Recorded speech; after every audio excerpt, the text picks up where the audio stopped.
Hi, this is Nick at Bandkind, and we have been reading through some amazing books by artists, and I hope you're getting a chance to read them too. If you don't have time to do it, well, let me read it for you, may I? Today we're going to be reading All Things Lovely, Inspiring Health and Wholeness in Your Home, Heart, and Community. And I've picked a section from page 133. Jenn talks about three areas. She talks about work, play, and rest. And today we're going to focus on work, right? She says, if you can, picture in your mind four things before you. One is a glass vase, and that represents your week ahead. And in that, you have rocks, pebbles, and sand.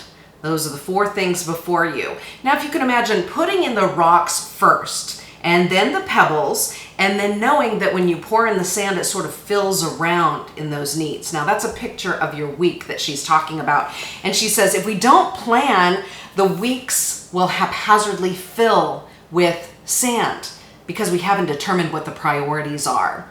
And then she goes on to talk about work. She says, we all work, even if work is not defined by a resume. Maybe we manage a company, perform surgeries, create art, manage our households. It's all work. And all work requires order and priority. Work is good for us and directly connected to God's purpose for our lives. But we have to watch our weaknesses. And that means laziness and that means overworking. Both of those. And then she has a little parenthetical here. She says, hi, my name is Jenn Johnson and I battle overworking. Knowing where you're weak is half the battle, she says. Being a working parent has its challenges, and she goes into some stuff about mom guilt here, working, and how some people don't support those working moms. If you make a choice to have children, she kind of talks about how that affects her and gets emotional about it. Now, she's about to go in this chapter on a flight for a ministry event. Before that, she has to run to her daughter's third grade classroom where they're doing prayer for the moms. What a sweet thing. And she says here on page 134, I had a flight later in the day for a ministry trip, but first went in for a prayer session in my daughter's class. When I came in, I didn't tell them anything about what I'd been facing for the day. The teacher prayed, and then the opportunity for the children to pray. And this little boy comes up and says, you're doing a great job. And he puts his hand on Jenn and says, you're like a honeybee and you have to go pollinate or this world won't be beautiful. She says, cue the tears. That was it. That was exactly the why for my work and travel.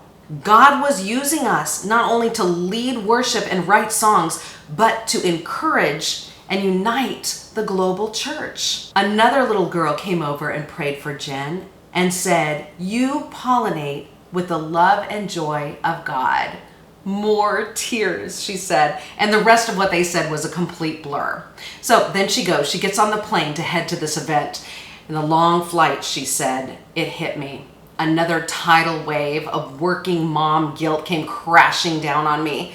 Plus, I was already missing my kids. I tried to distract myself watching whatever show was playing on the airplane screen and ignore it. But I couldn't. The tears streamed down my face to the point that a flight attendant checked to see if I was okay.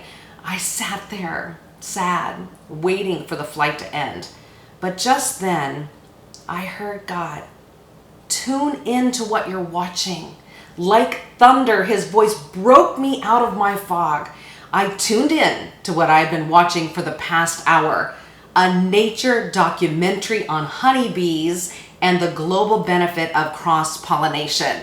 She says, what? Are you kidding me?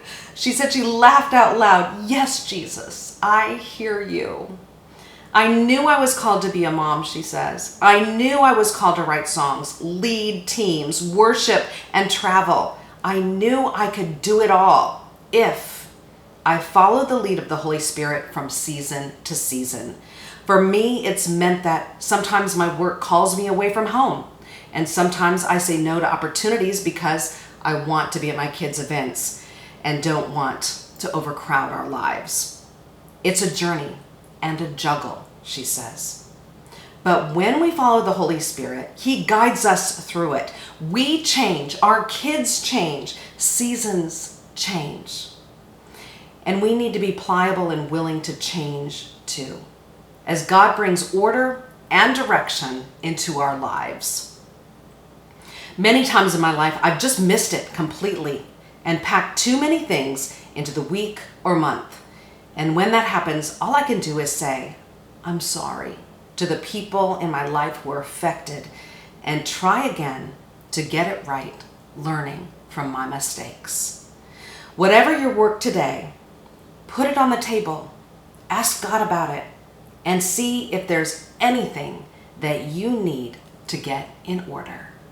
This lovely book from Jenn Johnson, All Things Lovely, inspiring health and wholeness in your home, heart, and community. For more information about the content of this book, you can visit bandkind.com. I hope you like that reading. Thank you so much for joining us. Be blessed.